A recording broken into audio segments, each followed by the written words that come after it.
Okay, Katy, we are so fortunate to have you here this evening. We've been planning this for about 6 months, and it's finally here, and we're delighted. I think all of you are going to be touched and educated, and hopefully moved to have those all-important conversations with your families.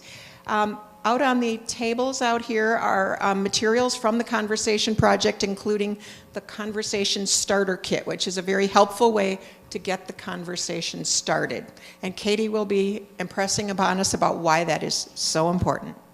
Thank you, Katy. Let's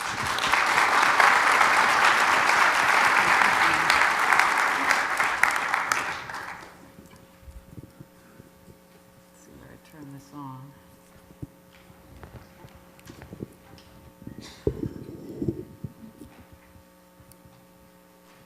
So sorry. There we go. Right. So, thank you so much. Can you hear me? Is this mic on? Mic up? Yeah, it's on. A little bit up.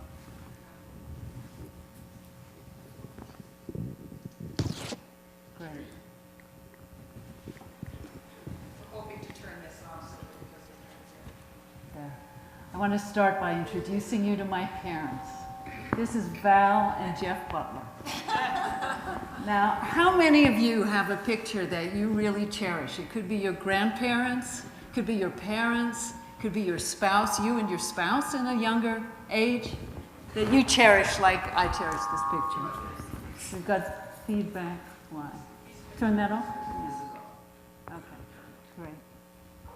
So my parents lived very good lives, and they expected to die good deaths as well. One of them succeeded, and that was my mother, and one of them failed, and that was my dad. And I'm going to tell you a little bit more about their story, because I do think any of you, if you unpack the story of the bad deaths that you have seen, you're going to be able to learn things that will empower you, so that when you help the next person, or the next person helps you, you're going to be in much better shape to traverse this very difficult territory. I'm going to begin, though, before we get into the heavy stuff. I want you to know that I don't like describing what the 1,000 shocks of late old age would do to my father, and indirectly to my mother, without telling you first that my parents loved each other, and I loved them. That my mother could stain a deck, sew a silk blouse with from a photo in Vogue, and make coq au vin with her own chicken stock. And that she thought of my father as her best friend. And that my father never gave up easily on anything. He was a 21-year-old soldier in the South African Army when he lost his left arm to a German shell in the hills outside Siena. He went on to marry my mother, to earn a PhD from Oxford, to build floor-to-ceiling bookcases for our living room, and with my 2 brothers as crew, to sail his beloved Rose 19 on Long Island Sound. When I was a teenager, and often at odds with him, he would sometimes wake me, chortling lines from the Rubaiyat of Omar Khayyam. Awake, my little one, before life's liquor in its cup be dry. And at night, he would sometimes say goodnight to me, quoting Horatio's farewell to the dying Hamlet. May choirs of angels sing thee to thy rest. And in a way, I think that's what we're really talking about. How do we sing each other to our rests? I mean, this is an ancient, ancient responsibility, a moral, a spiritual, a soulful responsibility. So I'd like to ask you to just go inside for a minute and think about maybe a difficult death that you've seen, a death that you fear, or perhaps a gentle, easier death that you felt good about. And just think for a minute about what you want for yourself and for the people you love. I mean, do you hope that you'll die in your sleep or in some other way never know what hit you?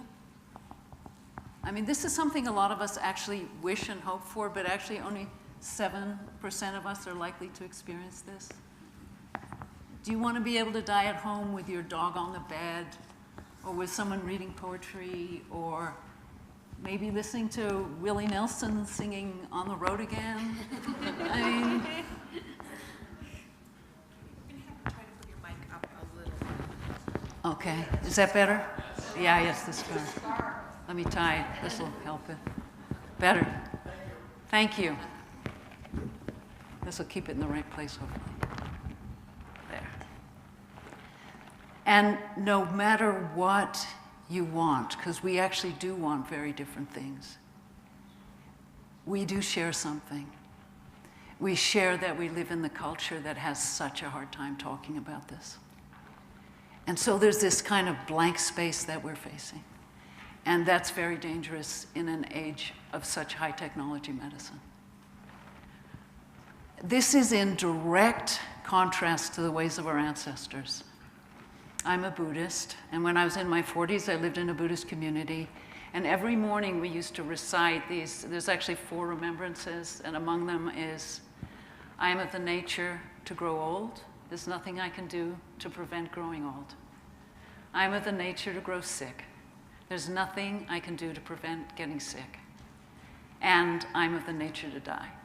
There's nothing I can do to prevent my death. These were considered a hallmark of a spiritually mature person, was the capacity to contemplate death before it was right on your doorstep. And we're here in a Jewish temple. And during the Rosh Hashanah services every year, this is among the things that are recited. Man, or human being, is like the grass that withers, as a flower that fades, as a fleeting shadow, as a passing cloud, as the wind that blows, yea, even as a dream that vanishes. I mean, maybe it's something about me, but I find these lines so poetic. I mean, there's a poignance, but there's also a tremendous beauty of these natural images, this reminder that we're part of this eternal cycle of birth and growth and then decay and finally death. This is not news to the human race. Can you imagine the name of one of the best-selling books of 1451? One of the first self-help books ever written? Some of you know. It was called Ars Moriendi, The Art of Dying. The art of dying. The implication of that word art is that we do have some ability to shape our experience, even as we're approaching our own deathbed, and to help other people shape their experience too. So this is a woodcut from the Ars Moriendi. The guy is giving into what they call the sin of impatience, an obstacle to dying in peace. He's kicking his doctor. That guy with the funny hat is his doctor. The nurse is rolling her eyes, and underneath the bed is a demon. And the demon is rejoicing, because if this guy dies in a bad state of mind, he'll be able to take this guy off to hell, take his soul off to hell, okay? And so the Ars Moriendi laid out, people were likely to experience despair and remorse and fear on the deathbed, and this is what the people attending them could say. And this would be usually at home, because in these times, only the very poor died in a hospital. And if all went well, the angels would take the guy's soul up to heaven. And sometimes they would actually loosen a roof tile so that the soul could escape. Now, we don't think really in these metaphors so much anymore, but there's something really important to remember here, which is the dying person is the most important person in the room. And that his state of mind or her state of mind at the moment of death is the most important thing that's going on. Now, where have we gotten to? I hate to do this. Okay, ICU death. 20% of us die in ICU, and practically nobody says they want to die in ICU. 30% of people over 65 cycle through an ICU in the last year of life, last month of life. Now, I have a friend here named Bart Windrum, who is a Boulder author. He describes this as technology-rich and relationship-poor. And who wants to die in a situation that is relationship-poor? There are ways to improve the quality of an ICU death, and we could talk about that during the discussion if you feel like it. But it's much harder. It's much harder not to have people traumatized when they witness a death like this or experience a death like this. So how do we avoid ending up there? Because so many of us say, am I hearable? Is it good? So many of us say, I don't want to die plugged into machines. And yet a lot of people do, who don't think they were going to end up there. So I'm going to unpack my parents' story a little bit more because I want to give you tools to empower you so that you can end up on a pathway. There are many branches to the pathway to death. And there are a lot of forks in the road. And I want to empower you to take the fork that takes you where you want to go. Here are my parents in retirement. They're healthy, they're happy, they've signed living wills and durable powers of attorney for health care. But there's something that we don't understand, and that is that there's active living, which is where I am and most of us are in. There's active dying, those last 5 or 8 days, which people are pretty comfortable will be under hospice and comfort care. But there's a space in between, and I call it the gray zone. It's the space between active living and active dying. It's the period of decline. And that period, which used to be a few weeks or months, usually, is now years and sometimes even decades that people spend in this kind of nether zone where decisions are very complex, decline might be quite slow, complicated. The decisions are not simple, like let's go to the ICU or let's not go to the ICU. You got to solve those questions and understand your values so long before that panicked trip to the ER. Now, my parents entered the gray zone when my dad was 79. I got a phone call from my mother, and she was crying. And I had never heard this self-reliant woman cry this way before. And she said, Katy, Jeff has had a stroke. And Jeff was my dad. Almost in her next breath, she said, don't come. And this is a characteristic of the gray zone. Suddenly, people who have been so self-reliant on top of the world are needing the help of their children. As I'm sure a lot of you in this room know, this turning upside down of hierarchies and family relationships is incredibly complex and difficult. I said, what should I do? I asked my husband, what should I do? She's telling me not to come. He said, book a plane flight and just tell her when you're landing. And that's what I did. And I felt I was living in California and they were in Connecticut. And I felt this upwelling of connection with them and love. And I was very involved with them for the next 7 years of their lives. This is what we looked like in the gray zone. You can see I'm still dyeing my hair. And look at this transformation. And my father had this devastating stroke. He couldn't fasten his belt, finish a sentence. My mother had to lay out his clothes and help him. And he said some very significant things despite all this stroke damage. The first thing is he said to my mother, I don't know who I am anymore. Again, very characteristic. You're losing your civil rights when you start losing your ability to speak or to, it's very difficult. He said, it would have been better for your mother if I died of the stroke. And look at her. I mean, she's working about 100 hours a week. She's one of the nation's 28 million under-supported, under-helped, under-recognized family caregivers. And this is a national scandal. 2 years later, he said to me, I'm not going to get better. And this was after working extremely hard at speech therapy, physical therapy. This is characteristic of the gray zone. We come from this American culture which is so wedded to concepts of technological utopianism, progress, Things are always going to get better. We have so much brilliant experience of the strengths of medicine at younger periods of our lives. And it sort of sets us up for very unrealistic expectations. And in the gray zone, people don't get better. In fact, they get worse. And then finally, in the last 2 years of his life, he started saying, I'm living too long. I'm living too long. But unfortunately, I think I want to be really clear. My father's decline and death would have been difficult, no matter what, in a way that human life has always been difficult, and death. But it was made so much worse by medical technology. And in our family's case, this was about a pacemaker. But it doesn't have to be a pacemaker. You know, it could be one more course of antibiotics. It could be an ICU stay. It could be dialysis. It could be a feeding tube. One way or another. And these things are getting invented day by day.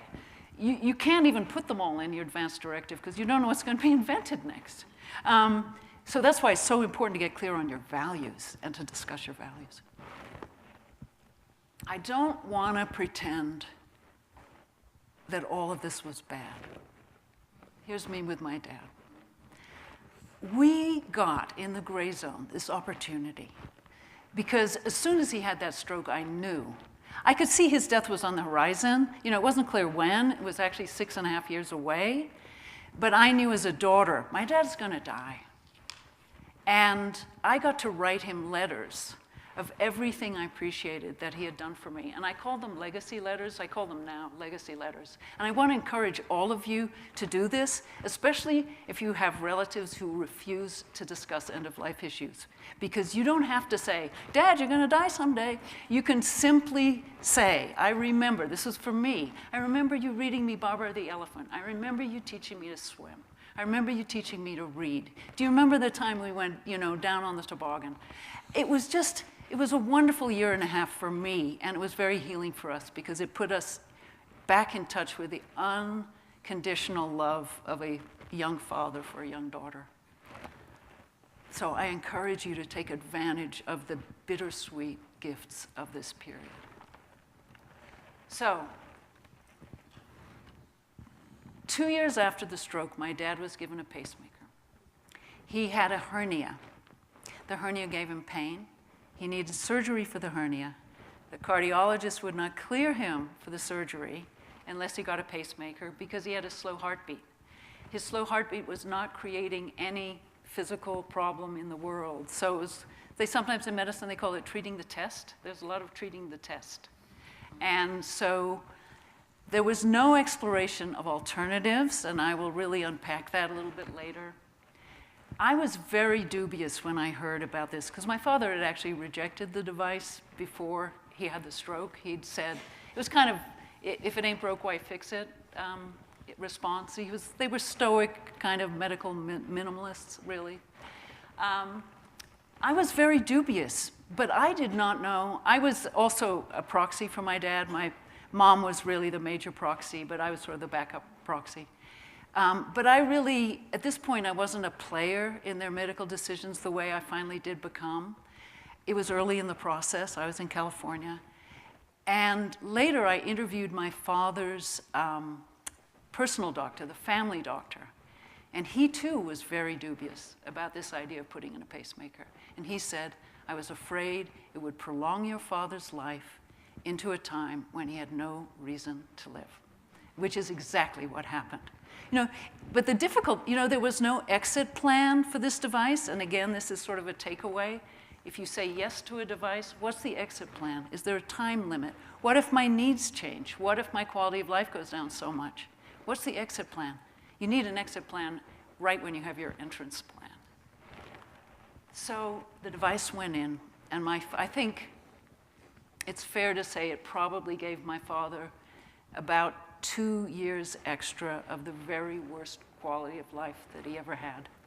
He went blind, started going blind, couldn't read anymore, dementia, incontinence, couldn't even go swimming anymore, which had been he'd been doing water walking. It was sort of one of his few remaining pleasures.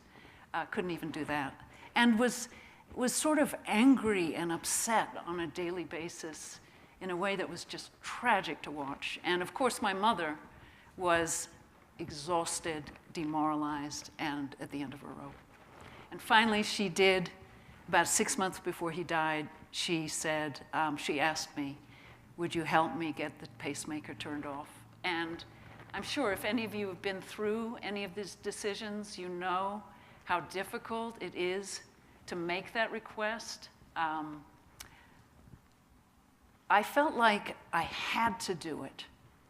In retrospect, I feel like it was the morally responsible and right thing to do, but it was not easy at the time, and I don't think we can never minimize how difficult this is, even if you feel you are doing something in someone's best interest, if you're doing something in alignment with their values. And one of the things I did do, which has been suggested, is imagine for 15 minutes that this person that you love is in full command of their faculties and comes back and sit down with them at the kitchen table and talk about the situation and see what they say. And I did imagine that in my mind and just saw my father shaking his head at what his life had become. So we tried, and we completely failed. The cardiologist thought we were monsters. When I interviewed him for the book, he said it would have been like putting a pillow over your dad's head, which is absolutely not the case. And the cardiology associations actually have an ethical statement saying this is not euthanasia, this is not assisted suicide, this is allowing a patient or their proxy, speaking through the proxy, to have their medical autonomy. But there's no way of underemphasizing how difficult it is personally to make a request like that, and the complexity of the medical subculture that you're running into.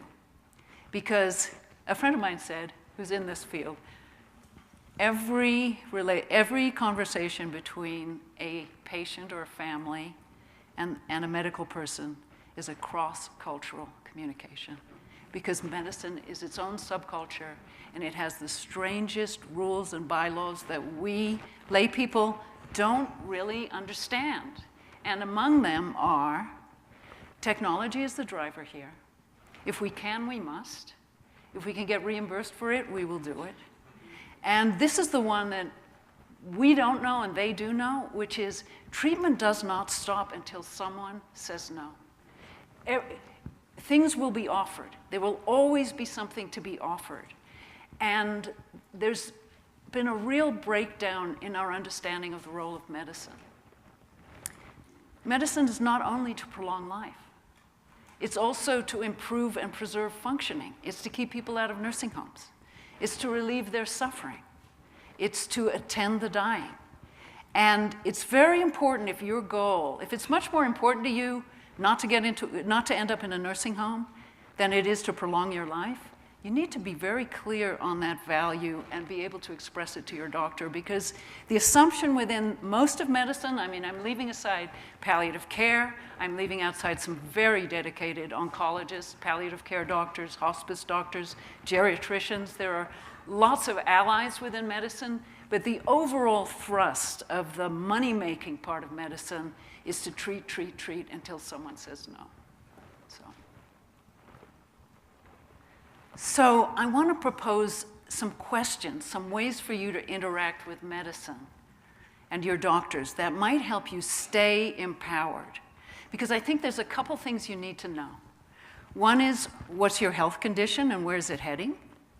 And the other is, what are your own values? And given your values and the condition of your health, what is a wise course?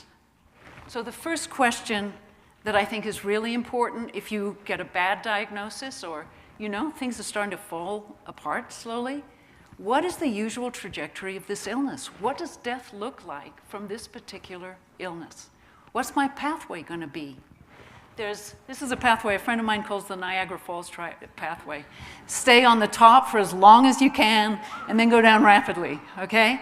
So some kinds of cancer are like this, especially if they're just treated with one round.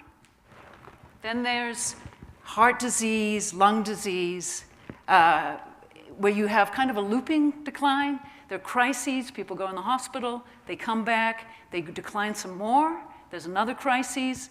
The pathway's down, but there are these blips up. And then this is what my dad had. He had vascular dementias, multiple strokes. You got to stair step down. This often happens also when people are old and fragile. It's what I call the house of cards stage of life, or the Humpty Dumpty stage. You know, one fall, you know, can be devastating. People can also do that as a result of hospital stays, that they go in the hospital, they don't get better. They actually get worse during a hospital stay, come back out, go back in. And then finally, what hospice nurses call the dwindles. You know, this is the long, slow decline, often with dementia into the 90s. You need to know what the pathway looks like, because it's sort of that stop the world, I want to get off, you know? You get to decide where on this pathway you want to stop with extreme medical interventions that prolong this process. And again, this is so individual. We are not all going to make the same decision. And with treatment, what are we trying to accomplish here? A lot of times, medicine will assume that prolonging life is your paramount goal. And so you really need to unpack it with your doctor. Are we going to try to relieve suffering? Are we preparing for a good end of life? Are we trying to preserve functioning? Or are we trying to actually cure or to prolong life? Can you read this? Is this legible? Great. Okay. And so, again, what I said before, this is what I value. This is the point in my life. This is what makes my life worth living. Given that, and given where I am with my disease, what do you recommend? That gives a certain permission to a doctor to recommend something other than just one more treatment. And I actually really love that question. If it was your mother or your sister, what would you suggest? And again, with treatment, what are the pros, cons, and alternatives? And what will happen if we do nothing? I mean, this is a question that often just doesn't get put on the table. Yeah. And this is for you to ask yourself. What makes my life worth living? I mean, I've sort of boiled it down for myself to like joy, comfort, and meaning. You know? Levels of physical pain that I can cope with, that don't seem just too much to handle. Some way of communicating with others, to express, to give and take love. I really need, personally, I need to be able to write or be creative in some way. And if I couldn't do those things, or I had to be confined in a memory ward, say, I would refuse just about every possible treatment, including antibiotics, which I think are worth kind of putting on the table as one more technology that can be a brilliant thing if it serves your purposes, and actually kind of a destructive thing if it's prolonging what's become an extremely painful existence. So, and again, in terms of opening up these questions with doctors, am I approaching the end of my life? This is something a doctor in New Orleans told me that he says. And I love it because it's not time limited. Doctors get put in a very difficult box, which is that people say, how much time do I have? As though they can say, you got 3 months or you've got 6 months. And really, you can maybe get a range. You know, you can know whether you have days, weeks, or months, or years. That's useful. But beyond that, there's not much precision, and doctors actually overestimate by up to 6 times. So if a doctor says you have 6 times, 4 to 6 times. So if a doctor says you have 4 months, you may very well have a month, a month and a half. So precision on the numbers. We're not going to die at the perfect moment. We're not going to time it perfectly, but we can have a sense of the landscape. And that information can really empower us to make decisions wisely and that are in alignment with our values. And also, it can help us have a more collaborative relationship with medicine.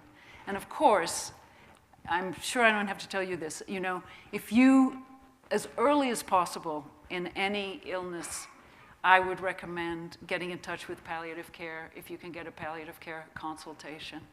Because the earlier the better. They can help you with these difficult decision pathways and help you kind of run interference with other aspects of medical care so that you can stay empowered. I don't want to suggest we can control our deaths, that's just ridiculous, but we can shape it. We can influence it. We can eliminate some of the unnecessary suffering that is occurring now because of this strange marriage of profit and high tech, and then the natural fears we all have about dying anyway, you know. And again, this is I've written a new book, and it has a huge glossary in the back because I feel like we always need for medicine, like those little Baedeker guides, you know, when you would go to a foreign country and they'd say, this is how you say, will you show me where the bathroom is? And, you know, where's a good restaurant? It's like we need a set of translation phrases for medicine because medicine will use these expressions like progressive. Okay, progressive, usually it means, you know, progressive schools, you know, progress is a good thing, right? Progressive in medicine means getting worse, you know, advanced. Again, isn't advanced placement wonderful when your kids get advanced placement? Well, no, in medicine, it's really their way of trying to say, this is really getting really worse, you know, we're getting closer to the end. So there's so much translation that needs to go on, and this is some of the language which I've unfortunately heard from some very well-meaning doctors, which is someone's in the ICU, and there's the family, and the doctors feel, they've really come to a consensus, this is heading in a bad direction. This person is dying very slowly and painfully because of the torture of an ICU. And they will say to the family, we think it's time to withdraw care. Now, care to the layperson means something very different than what it means in medicine. You know, withdrawing technology is one thing, with stopping certain kinds of treatment.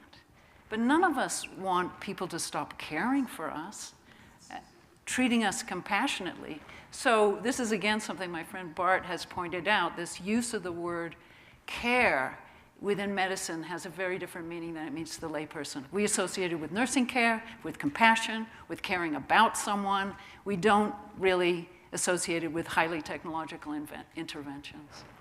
So if someone says to you, do you want us to do everything? It's going to make you feel incredibly guilty to say, no, I don't want you to do everything.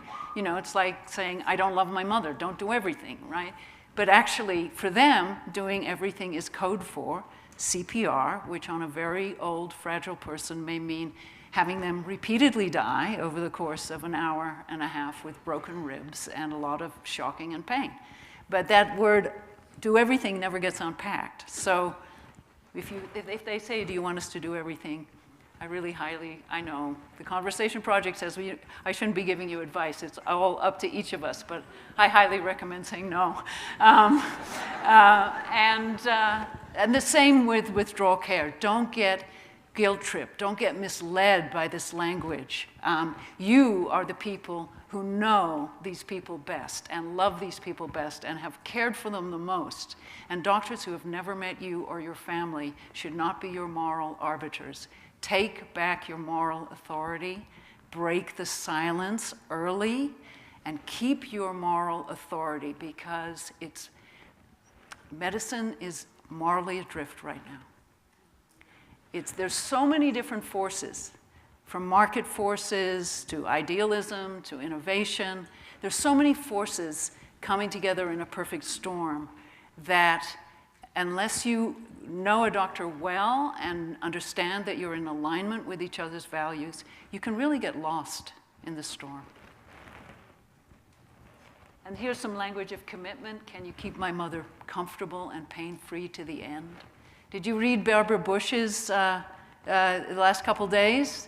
Day before she died, announcing that she wanted comfort care only, and which is probably a phrase very few people out in the world have heard, and I think it's such an important one, comfort care.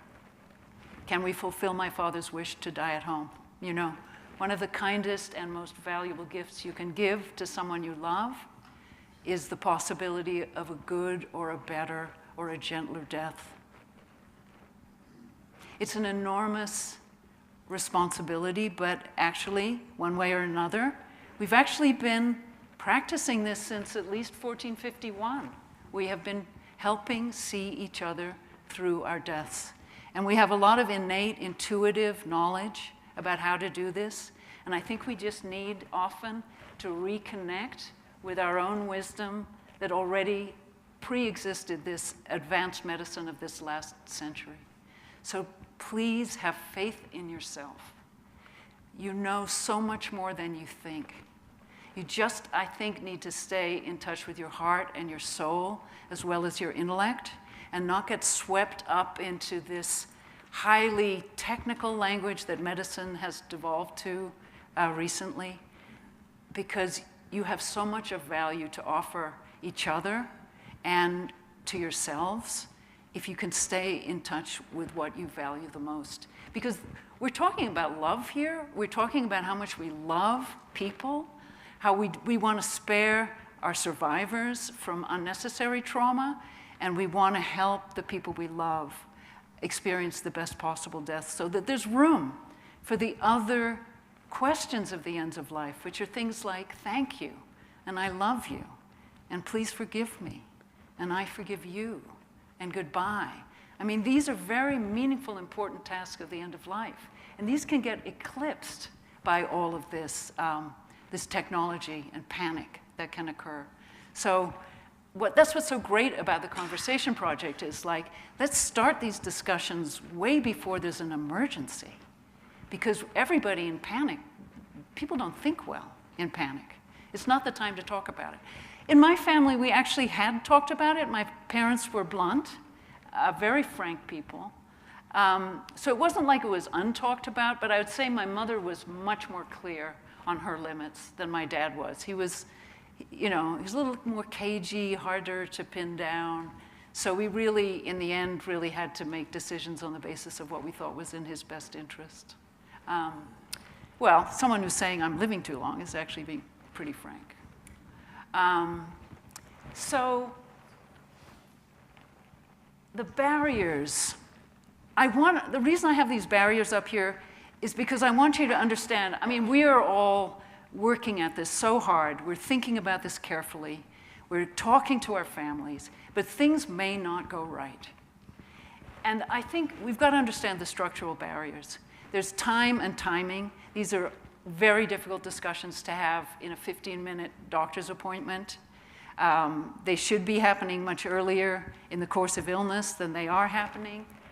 Medicine is fragmented. You know, you may have 5 different ologists, the oncologist and the cardiologist and the nephrologist. They're not talking to each other. Nobody's seeing the big picture. This makes these discussions very difficult. Perverse reimbursement incentives.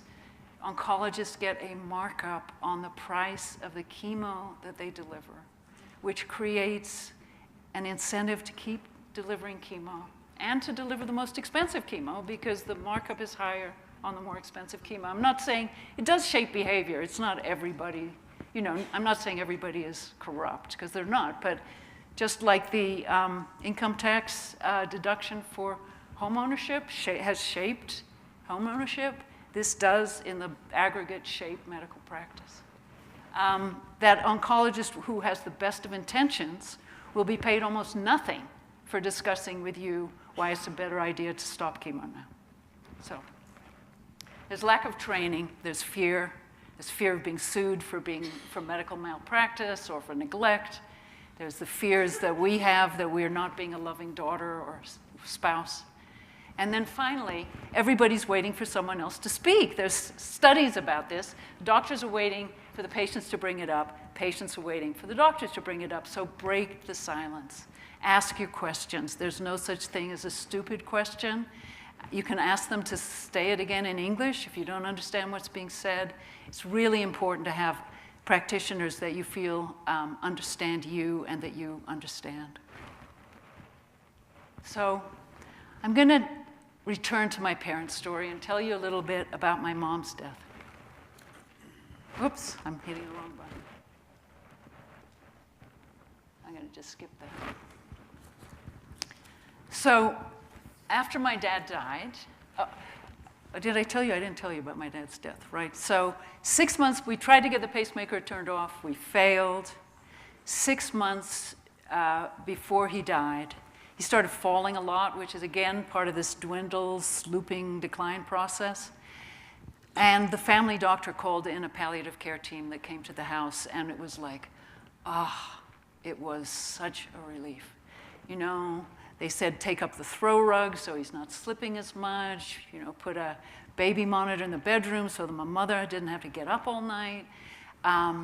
We finally felt we were like in the hands of a team. We were hands of people who are looking at the whole family's situation and doing their best to relieve suffering, which could be little 5-cent things like take up the throw rugs, you know? And so he did develop pneumonia, which we quite consciously chose not to treat with antibiotics. And he died in a very beautiful inpatient hospice unit within a hospital.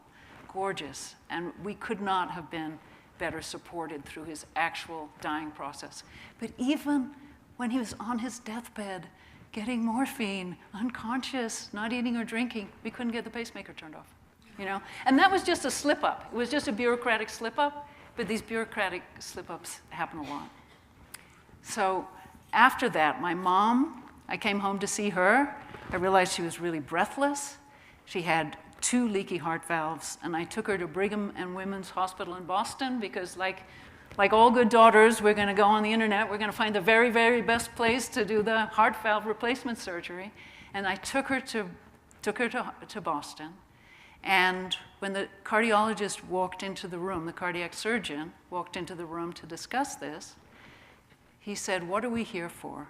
And she said, "To ask questions." This is a complete change from this woman who had deferred to this pacemaker decision and let it be made in a 15-minute discussion. And he explained that if she had surgery, she would probably live to be 90. She was 84 at the time. And if she didn't have it, she would have a 50-50 chance of dying within 2 years.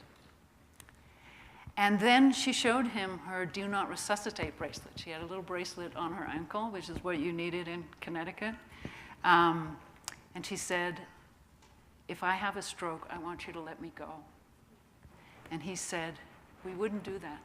It wouldn't be fair to our team. We would have invested a lot into keeping you alive and seeing you through this, and we would not." Now, I understand people feeling somewhat outraged about it, but actually we thought it was a tremendous gift because he was so completely frank and honest about his own values and what he was willing to do and not do, you know? So was it what we wanted? No, okay? We walked out, and he sent her off for an echocardiogram, so I was waiting in the waiting room for her, talking to my brother on the cell phone. She came back in, and she put on her black coat, and she looked at me straight in the eye, and she said, "I will not do it." She was very clear. She didn't want to have a, you know, another of the questions she said, you know, when she said this thing about the stroke, because she'd watched my dad, he said, "Well, what about a minor stroke? What about a little weakness on one side?" You know, and that was just like not the right thing to say to a woman who'd been looking after somebody who'd had a stroke for 7 years. So I'm going to read you a little bit about her death, and then we'll have questions. And I'm so appreciative to you for being here and for continuing to engage in the courage and the foresight that it takes and the love that it takes to open up these difficult conversations with people you love. So, my mother spent her last spring and summer arranging house repairs, thinning out my father's bookcases, and throwing out the files for the book he'd collected for the book he never finished writing, saving only the love letters he'd written to her when they were in their 60s. She told someone she didn't want to leave a mess for her kids. Her chest pain worsened, and her breathlessness grew severe. "I'm aching to garden, to tidy up the neglect of my major achievement," she wrote. "Without it, the place would be so ordinary and dull. But so it goes. Accept, accept, accept." My mother's heart nurse called me, urging me to get my mother to reconsider surgery. Uneasy, I called the family doctor. "I know your mother well enough, and I respect her," he said. "She doesn't want to risk a surgery that could leave her debilitated or bound for a nursing home. I think I would make the same decision if it was my mom." I called my mother and I said, "Are you sure? The surgeon said you could live to be 90. I don't want to live to be 90, she said. Your father was my best friend. I'm going to miss you, I said, weeping. You're not only my mother, you're my friend. It was hard, you know. That August, she had a heart attack. And I got a call from yet another team of cardiologists who'd been handed her case. The desire of doctors not to give up on my mother, to resist death, and to show their caring by doing something, anything, seemed unstoppable. They were considering giving her coronary artery bypass grafts, plus the 2 valve replacement surgeries that she'd rejected, when she had a far better chance of surviving them. She seemed to be going down a greased chute toward a series of Hail Mary surgeries, each one increasing the risk that her death, when it came, would take place in intensive care. In intensive care. Burning with anger, I told the astonished cardiologist that my mother had rejected surgery before her heart attack, and I saw no reason to subject her to it now. I called my mother in her hospital bed. I think we're grasping. I stopped. At straws, she said, finishing my sentence. She was quiet. It's hard, she said, to give up hope. 4 hours later, she called me back. I want you to give my sewing machine to a woman who rarely sews, she said. It's a Bernina. They don't make them like that anymore. It's metal. It's all metal. There's no plastic parts. But I'd like it, I said. But Katy, she said, you don't sew. And I had to admit she was right. I'm ready to die, she said. I'm at peace with all my children. She was overflowing. This is something nurses call rallying, which I've only lately learned is this term. She told me that she'd found a little spiral-bound notebook that I'd made her for her 80th birthday. It was so loving, she said. And oh, Katy, I didn't appreciate it. You know, this process of I love you, thank you, I'm sorry, goodbye. These are such important tasks of the end of life. And if we're, you know, chasing this technological extra week, we may lose those opportunities. Cherish Brian, she said. Brian's my husband, and he's in the back. He wasn't my husband then, he was just my partner. Cherish Brian, she said.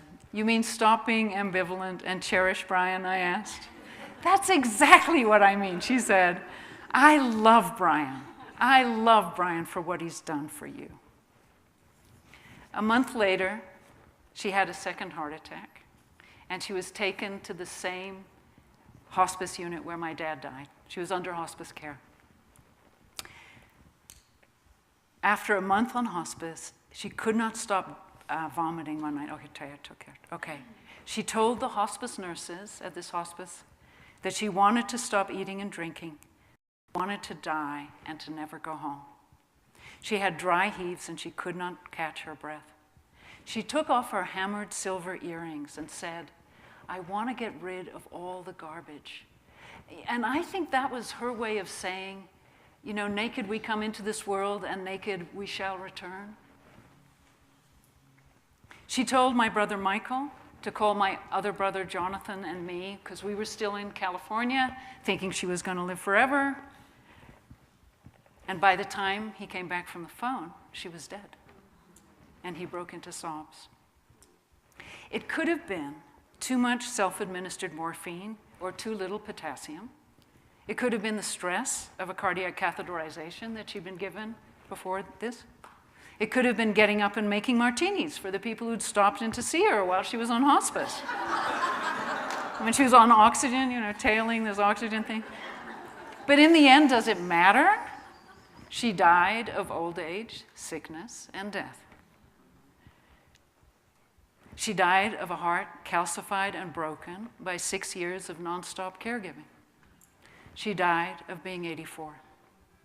She was continent and lucid to her end. She died the death she chose, not the death that anybody else had in mind for her. Her dying was painful, messy, and imperfect, but that is the uncontrollable nature of dying. She faced it head on, and my brother Jonathan called it a triumph. We're not all going to want to die exactly the way that she died. We're not all going to have that warrior-like Zen quality that my mother had.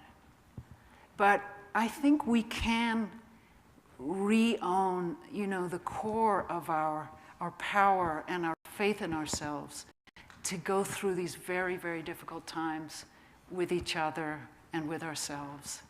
And so I hope that, I'm so proud of the Conversation Project for doing what it's doing, and I hope that what I've said tonight will really encourage you to blurt it out, to speak up, and especially just to get clear with yourself about what makes your life worth living, what kind of technologies you want to decline when that's no longer a possible life for you, and to have faith in yourself, because we live in a culture that's extremely confused about this. There's no consensus, there's no moral clarity, and so we need to start rebuilding this on an individual level, in our family level, on a group level in our communities, and in groups like this. And I just profoundly wish you all the best possible progress through your own declines and the declines of people that you love.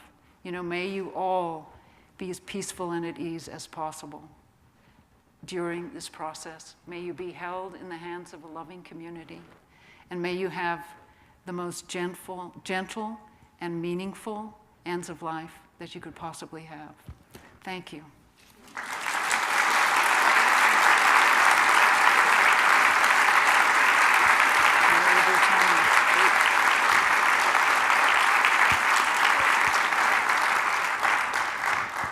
So we have time for some questions and discussion. And yeah, great. And I think there's going to be mics, is that right? I'm going to give a mic. Okay. And I guess I'm going to pick people. And how long should we go? 20 minutes. Okay, great. And then I will sign books. There's some books outside. I would love to sign them afterwards. And we can also schmooze, and you can find out more about Conversation Project and the other co-sponsors of this meeting. Okay, great. Yes? Okay. Oh, sorry. Oh, you're the mic. Okay. All right. Sometimes, Yeah. my husband and I moved out here from the East Coast. Yeah. We had all of our wills done. We had everything done. Yeah. We thought perfectly. There is a county or a state form called MOST. Yes. It's a green Yes. form. Well, no one told us about that. Wow. Thank My you. husband went into the hospital, had Yeah. lots of problems. We had living wills on file with the hospital. Nothing happened, and he went through a long and very difficult death. Yeah. It wasn't that long, but it was very difficult. And no Yeah. one ever mentioned the fact that that form Yes. supersedes anything else. Beautiful, and I'm glad that you brought it up. It actually was on one of my slides. Running out of time. So it's MOST. People know MOST? Medical order for scope of treatment. Different states all have these. This is a doctor's order. It's got numerous check boxes, so you can get much more specific than most living wills are. It's like do or do not intubate, and if someone is in a nursing home, do or do not transport, so that someone can get to die in the place that's become their home instead of getting turfed out to a hospital. There's so much fragmentation in medicine that even the best plans can go awry, and that's why the conversations are, I think, actually more important than the pieces of paper, because there's a lot of thinking on your feet that you have to do. But especially if someone has passed a certain threshold, you have a chronic, incurable, advancing, progressive illness of any kind, or you're just old and fragile. You're in the house of cards. One fall can set up a catastrophic cascade. The MOST is a very, very important form to have, so thank you for pointing it out. The mic is over here. Okay? Yes. Hold it close. Okay. I have a question about organ donation. Uh-huh. In a recent family death, I came to understand that medical personnel cannot talk to you about it. You have to bring it up as a Oh, topic. Okay, But also, would you talk about yeah. information about I, organ you know, donation? it's outside my scope of knowledge, really. I didn't even know that. So it's important to know if organ donation is important to you, that you're going to be the one to bring it up. Okay. Yeah. How about this woman right here? Clarification. Yeah. I'm sorry I couldn't ask it way early. But I just wanted to know, when they decided to put the pacemaker in, couldn't they just put it in for his hernia surgery and then take it out? Yeah, that's why that pro, con, and alternative question is so important. We could have, there were a lot of, if we'd explored it, there were a lot of alternatives. We could have had a temporary external pacemaker just to see him through the surgery. Oh, sweet. You could have painlessly deactivated it after the surgery, just with this little like radio device. We could have signed a waiver saying we were willing to take the risk, you know. We could have done the surgery not under general anesthetic, but under local, you know. Numerous fixes if there had been a conversation within medicine. So thank you, great question. Yeah. Bart? Yeah. Katy, can you Yeah. spill the beans and give us a preview of what The new we will read in 2019 when your new book comes out? Okay. Well, thank you. This is Bart Windrum. He is a local author. He has flyers outside. He has a very interesting new book out called Promised Landings, which really explores the multidimensionality of what death looks like now. And I actually highly recommend it, especially actually for people who are involved in policy or in the medical world. I think it's a very helpful intellectual tool. So my book is, it's called The Art of Dying Well, A Practical Guide to a Good End of Life. And I sort of divide the gray zone up into 7 stages, from healthy old age through, you know, decline, disability, house of cards, preparing for death, and then death itself. And talk about how at each stage you need to kind of reorient your expectations of medicine and look for a new set of medical allies, so to keep you on the path of a high quality of life, and to end up where you want to end up. So that's coming out in 2019, probably in January. So. May we all live that long. Yeah, maybe we live that long. With a good life. Yeah. No question. And feel free, frankly, to challenge me. I mean, anything you want to say, I'm up for hearing. Yeah. In talking about the care levels and Yeah. what you may choose towards death, are there any situations where faith-based hospitals control that, or have any control, or want more control over what you decide? I think the hospital consolidation it's troubling to me. I know the Catholic Church is not monolithic on this. There's a wide range of opinions and feelings that people have from the parish priest level on up, just as there is around contraception. But every year what's it called? The National Congress of Bishops puts out a statement on all end-of-life issues, and I think it is troubling. I mean, I think there are some statements in those yearly statements that are, to me, appear to be in contradiction with our legal rights to medical autonomy, because there was this Supreme Court decision in 1989 that says anybody has the legal right to refuse or ask for the withdrawal of any form of medical treatment, including feeding tubes. And the feeding tubes are, in fact, a form of medical treatment. So as far as the law is concerned, it's pretty clear that you do not have to submit to any kind of medical care that you don't want. But there's a big gap between what is theoretically your right and what happens in practice. I don't know what else to say about it, but yeah. People talk.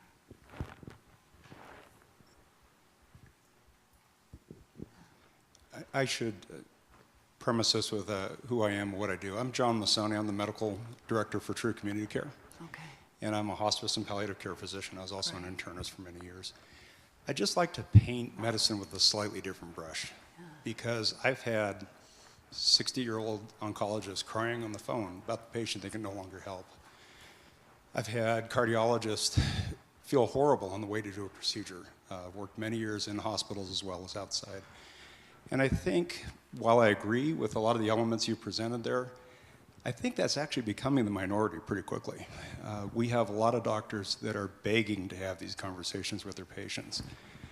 I've done a few, probably I'm into the thousands of palliative care consults now. Yeah. And I can tell you one of the things that's the biggest obstruction sometimes moving forward is the expectations of patients and families. Yeah. Yeah. They expect us to always flip the switch and get through another episode. Yeah. So there's an awful lot of grief that happens amongst providers. They often are doing care they don't agree with. Yeah. So I'd like Thank to you. make sure we have a more balanced Thank you. discussion with this. Thank you. And I actually, thank you. And when I show that ICU slide, I often point out that there's this whole phenomenon called moral distress, which is the pain that doctors and nurses suffer when they feel they're being in a position where they're being, for one reason or another, forced to do treatment that they consider harmful or painful and inappropriate. Yeah. Thank you. I'm way over here. Oh, I okay. think there was someone right here, and then Okay. I'll come back. Yeah. Thank you so much for being here. And I would go one step further and say, have the conversation about the funeral industry, because that removal team comes and sweeps in, and now you have no idea what happens next. Only 3 out of 10 of us have the conversation about final disposition. Yeah. And so I would say, please have that conversation as well, because it's a multi-billion-dollar industry. Okay. And I'd also like to say, it's kind of bouncing off what you said, there are also beautiful efforts being made within hospitals to make hospital deaths more sacred, because a lot of deaths are going to occur in hospitals. And there's a beautiful, some oncology nurses put together an absolutely beautiful ritual of bathing and honoring, so that when somebody died on their unit, they would bathe the body, invite the family in to dress and bathe the body, and then they did this beautiful, completely in a way, non-sectarian for sure, religious, non-religious, anointing, like anointing the forehead and saying, we honor John's forehead, which has thought so many thoughts, and touching the shoulders and saying, honor the shoulders that have carried all these burdens, honor the heart that has loved so many people, and going down through the entire body. And I may email a copy of this to Constance, so if anybody wants to get it through the Conversation Project, you could. And I've also heard of people, families or friends coming in an ICU death and actually negotiating to have the person move to a room that had light, getting music playing. There are ways to make even these deaths that we fear much more, I would just use the word sacred, so that the human element really can come back into the room. So don't be afraid to ask to have the telemetry taken out of the room, or to use an electric candle, or to bring in flowers, or to, make the moment as meaningful as you can. Yeah. Okay. Yeah. Hi, Katy. Hi. First of all, thank you for your book. It's you. wonderful. There is a scene in your book that I'd like to ask about and see if you have some practical advice, because I had a discussion with my mother-in-law within the last week that applies directly to the scenario that you painted, and that was when your father fell and cracked his head, and Yeah. your mother, was visiting with a neighbor, and in hindsight, she actually called 911, and you said in hindsight she wished she had just cleaned the blood off his face and put him to bed. And that was the scenario I was discussing with my mother-in-law in the last week. I have my father-in-law is rapidly declining with dementia, and it's we know it would be his wish, but it's certainly Dementia. Yeah. It's certainly my mother-in-law's wish as well, to take the approach that your mother would have taken if she had the hindsight to act differently. But then the question bubbles up, well, who do you call? He's laying there, he's bleeding. If I call 911, is he put into a process that will follow a path you don't want to follow? And I'm just wondering if you have some practical guidance for that type of scenario. A couple suggestions. I mean, one is that when people get into a stage that's technically called advanced frailty, which I call House of Cards, not the Netflix show, but you know, those things, people become fragile to the point where actually hospital stays can be extremely damaging, and geriatricians actually do their best to try to keep their patients out of the hospital in these cases, because merely the stress of a hospital stay and being woken at night for vitals, or the disorientation, or not having your hearing aids, can put people in the state called hospital delirium, which is hallucinations, and it's terrible. It's it's a harbinger of worse to come. One is if you can get a physician house call program.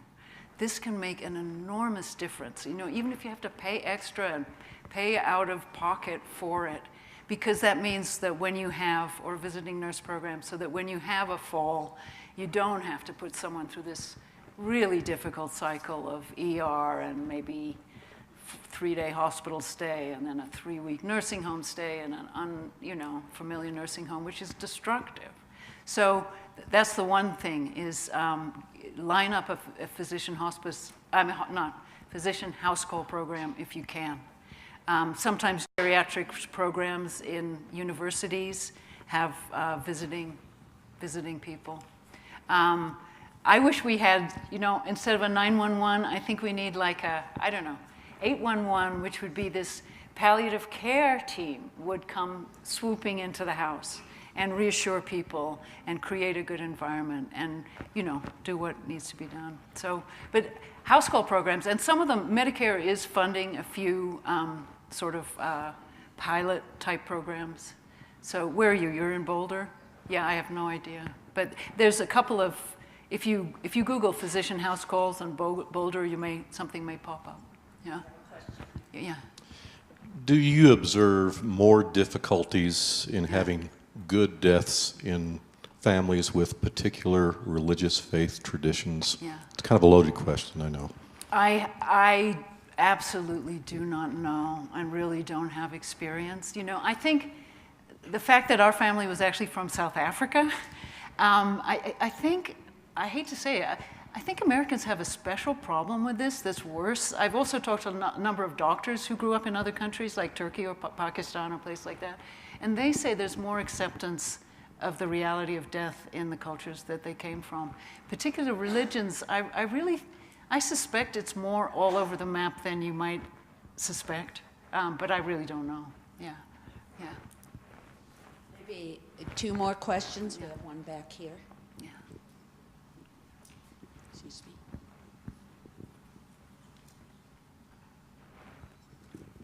Just on the question about something besides 911, I was a hospice nurse before I retired.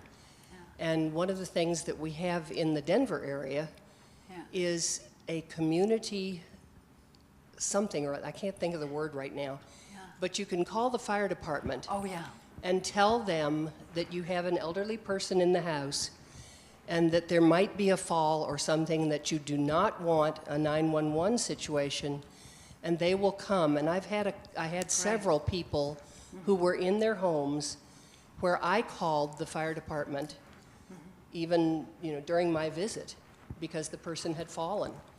And it's a wonderful service. Did they do more than, it's sometimes called lift and assist, that's... I think it's called a community assist. Yeah. Did they do more than just lift the person up, or was it also they did a little check? They help the person get into bed or onto the sofa or wherever they want to be. Yeah. And then they check vitals and do, and I kind of had to tell them that's enough now, you can leave, we're okay.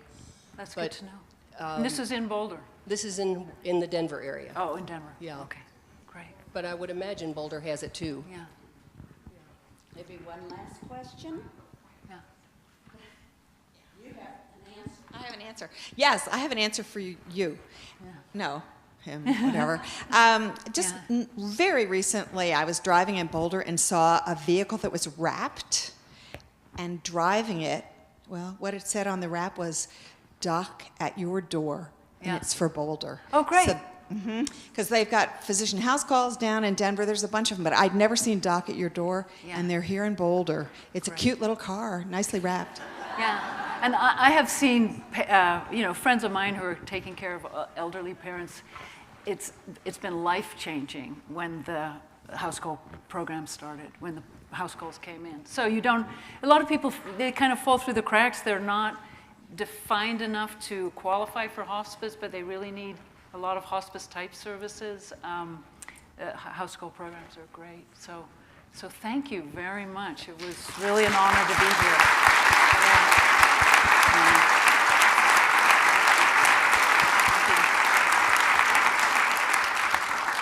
This is certainly a very, very special evening for us, Katy. I think it helps us move our society against the flow right now. The sort of explosion of technology that you describe is really something that we don't know how to grapple with right now. It's been very difficult, and you describe it very well. We sort of are on a horse that seems to be galloping beyond our control sometimes. But we also live in a very diverse society. Is that me doing it? Sorry. Oh, that's okay. We also live in a very diverse society, and I actually think that John's right too, that probably both the healthcare system and the public sort of conspire to talk about how important technology is and be a bit death-denying and wanting to do everything. One of my least favorite terms also, Katy. And so we do have that problem that you talk about, the technologic utopianism. I love that phrase. That's a great one. And the treat until somebody says no. And we've got to push against that. So it's important to reflect and to talk about what's important. Ellen Goodman is right. It's never too early. It's always too early until it's too late. Talking about what's important to you at the end of life.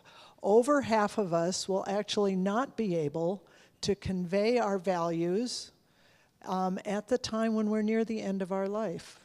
We won't have the capacity to participate in this decision. So it's your job and my job to talk to people now when it feels too early, but it isn't too early because it's going to be too late. If I have to see you in an ethics consult in the intensive care unit, Katy's right, that's not a good time to be making decisions. It's pretty important that we share those values. Not that those values won't change. My values are not the same, and what's important to me is not the same as it was 20 years ago. I don't climb 14ers anymore. I suspect some of you don't either. But life is good, and we need to know what kind of a life we think is good. So thanks, Katy, for empowering us and helping the community start to take charge again of the way so that we can have the kind of death, in as much as we can control it, that feels good to us and to those we love. So thank you very much, and enjoy.